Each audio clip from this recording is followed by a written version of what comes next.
Here is Israel. Hi there, my name is Stan Goodenough. I'm a South African national, Christian who lives and has lived in Israel for about 25 years.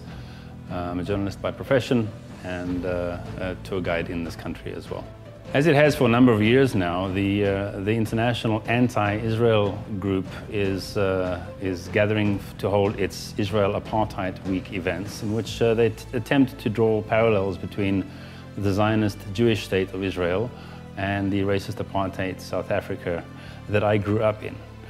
Grew up in South Africa, was born into a system that was set in place legislatively in 1948, the very same year that Israel was reborn in its independence. In South Africa, a system was set in place which would lock the majority of the black population out of the country in terms of citizenship, in terms of where they could live, where they could work, what they could benefit from. Every aspect of their lives was going to be affected, impacted, restricted by the system of laws known as apartheid.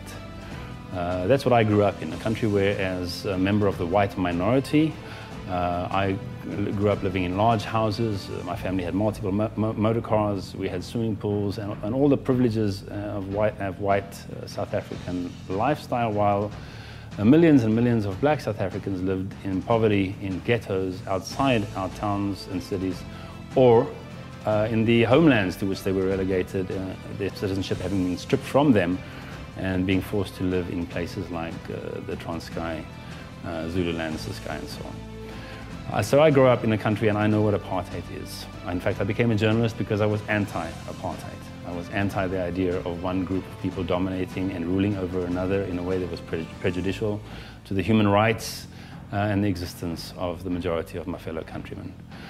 Now for 25 years I've lived and worked in Israel, a country of 8 million people. The majority here are Jews. That's 6 million of the 8, and close on 2 million of Israel's citizens are Arabs. There is no apartheid between Jews and Arabs in Israel. There is no robbing Israeli Arabs of their citizenship here. There is no limit on their ability to live where they want to live, to work where they want to work. They can get full education. In fact, enjoy all the privileges of life that Israeli Jews enjoy. There is no comparison, nothing remotely similar in modern-day Israel with the old South Africa, the South Africa that I grew up in. The charges that Israel is an apartheid state are kind of misdirected and applied to Israel's relationship with the Palestinian Arabs. The Palestinian Arabs are the same as the Israeli Arabs, except they're those who never accepted Israeli rule, and they chose not to live in Israel. And in fact, they fled during the wars, 1948 and 1967 primarily, to become refugees in the creation of the State of Israel as a result of Arab rejectionism and war. Israel relates to those Arabs, the Palestinian Arabs, as non-Israelis, because that's what they are. They're not entitled to the rights and privileges of Israeli citizens, and no country in the world will allow people who reject their sovereignty and their very existence as a country to act as and to enjoy the benefits of being citizens. And that's where this whole comparison falls flat right from the beginning. Israel in and of itself is a democratic state. All Israelis, Arabs and Jews, they vote, they're represented in parliament. Israeli Arabs can reach the highest levels of society in Israel. We currently have a judge on the bench of the Supreme Court, the highest court in the land, who is an Israeli Arab. The Israeli Arabs have a high-tech sector in which they are doing very, very well. They're benefiting.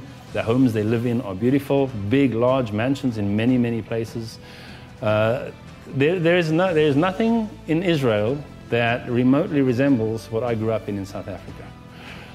The thing is that people can relate to apartheid in a political sense because of all the focus and all the attention that was put on South Africa with the dismantling of apartheid. And what was used to dismantle apartheid was, of course, boycotts and sanctions and economic pressure that finally brought the white government to agree to sit down and talk about power sharing, which eventually became one man, one vote, democracy for South Africa. That was what happened there. And it was like a big success story. And South Africa moved on into a post-apartheid era. Well, of course, the problems in that country are huge and enormous. The legacy of apartheid definitely living on there.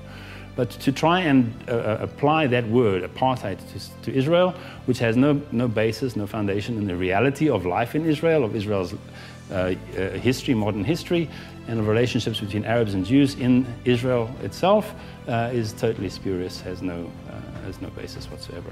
And I would encourage you, because if you're out there, especially if you're on campuses at this time of year, you're going to hear a lot about Israel Apartheid Week, and you're going to see the banners denouncing Israel for its apartheid activities, equating Zionism with racism, and all the stuff that's been going on already now for years. If you're going to take a stand, either for or against Israel, or for or against this whole idea, then at least find the facts out. Go out and research the facts. Go learn what apartheid was. Learn what it was like. Speak to South Africans, black and white.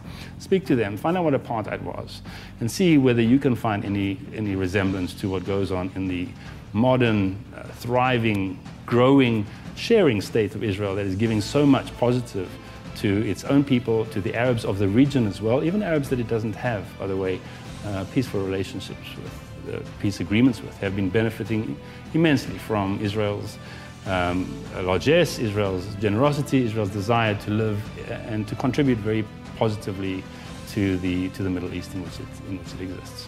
Israel Apartheid Week, it works, it's catchy. Nice thought, nice idea for those who want to rally around a banner that they think, or they choose to think, will generate international global sanctions and boycotts against Israel that will do for in Israel what happened in South Africa. But it is without reality, it is without foundation, and it cannot work. Here is Israel.